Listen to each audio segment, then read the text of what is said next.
रोजगार नहीं है, सबके पास कुछ न कुछ अपनी एक जॉब है और कोई भी यहाँ पर नल्ला दिखता है तो गाइस उसको मार मार के भगा देते हैं। यहाँ पर बिल्कुल भी नल्ले लोग अलाउड नहीं है। चलो भागो, अरे मैं जॉब ढूंढूंगा, प्लीज मुझे मत मारो। नहीं नहीं, नल्ले लोगों की यहाँ पर कोई जगह नहीं, भागो भागो, तुम दोनों भागो। गाइस हमारा गाँव इतना तरक्की कर चुका है कि यहाँ पर इलेक्शन भी होते हैं। चलो चलो जल्दी से वोट दे देता हूँ, इस बार कोई नया आदमी को वोट दूंगा, 4 साल से एक ही सरकार है, चलो कोई नया आदमी को वोट देता हूँ। लेकिन इस एक दिन वोटिंग के बाद हम ऐसे गलत आदमी को चुन लेते हैं कि हमारा जो गाँव रहता है वो पूरा का पूरा बर्बाद हो जाता है। हमको बिल्कुल पता नहीं था कि हमने एक गलत आदमी को वोट देकर इस विलेज का प्रेसिडेंट बना दिया है। पहले तो उसने गाँव वालों से बहुत बड़े बड़े वादे करे। गाँव वालों सुनो, मैं आज से तुम सबकी सेवा करूंगा और तुम सबको फ्री में राशन पानी दूंगा और तुम्हारे बच्चों की पढ़ाई भी फ्री, सब कुछ फ्री। जाओ ऐश करो। क्या बात है, बहुत बढ़िया बहुत बढ़िया। हमारा नेता कैसा हो, बिल्कुल आपके जैसा हो। जाओ जाके सो जाओ, तुम सबकी सुरक्षा की जिम्मेदारी मेरी, इस पूरे गांव को मैं बदल के रख दूंगा।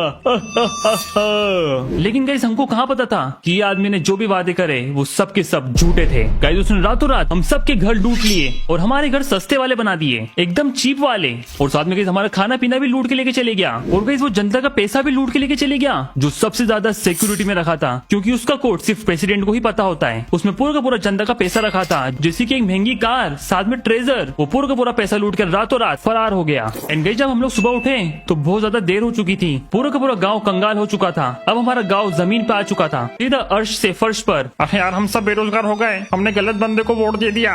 मैंने गाइस इनको पहले ही मना किया था कि उस बंदे को वोट मत दो। मैंने तो पहले ही बोला था वो शक्ल से एक नंबर का चोर दिख रहा था और तुमने उसको वोट दे दिया। अब हम लोग क्या करें, अब हम सब लोग कंगाल हो चुके हैं। अगर अब हमारे गांव में कोई प्रेसिडेंट नहीं बना तो हमारी इकोनॉमी जीडीपी खत्म हो जाएगी और फिर हम कहीं के भी नहीं रहेंगे। यार गाइस बात तो ये सही बोल रहे हैं और वैसे भी मैं इस गांव में रहता हूँ, मुझे इस गांव की देखभाल करना पड़ेगी। अगर यहाँ की इकोनॉमी जीडीपी खत्म हुई तो मैं भी कंगाल हो सकता हूँ। हाँ बिल्कुल, एक काम करो, तुम नेता बन जाओ। वो क्या बात है, तो तुम सब लोग मुझे वोट दोगे? हाँ बिल्कुल वोट देंगे, एक बार खड़े तो हो जाओ नेता बनने के लिए। ठीक है तो मैं खड़े हो जाता हूँ और वैसे भी मेरा कोई अपोजिशन तो है ही नहीं, तो गाइस मेरा रास्ता साफ है। तो अब से इस गांव का नेता मैं।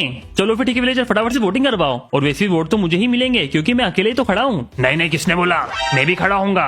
अबे नूबी क्यों, तू जिम्मेदार आदमी नहीं है? तूने कैसे बोल दिया मैं जिम्मेदार नहीं हूँ? सबसे ज्यादा जिम्मेदार तो मैं ही हूँ और तू अकेले कैसे खड़ा हो रहा है? वैसे भी इलेक्शन 2 पार्टी के बीच में होता है, न कि एक अकेला आदमी खड़ा हो जाता है इलेक्शन में। लेकिन यार नूबी तू मेरे को प्रेसिडेंट मान ले प्लीज। नहीं नहीं, मैं बिल्कुल नहीं मानूंगा। क्या बोलते हो विलेजर साथियों, मुझे खड़ा होना चाहिए इलेक्शन में? हाँ हमको भी लगता है नोबी को खड़ा होना चाहिए इलेक्शन में, क्योंकि पिछली बार भी वो सिंगल आदमी को वोट दिया था तो हम लोग प्रॉब्लम में आ चुके हैं। इसलिए तुम दोनों अपनी पार्टी बनाओ और इलेक्शन करवाओ, हम तुम दोनों में से किसी एक को चूज करेंगे। क्या मुसीबत है यार, अच्छा भला मैं विलेजर बन जाता, लेकिन गाइस ये नूबी की वजह से मुझे मेहनत करना पड़ेगी।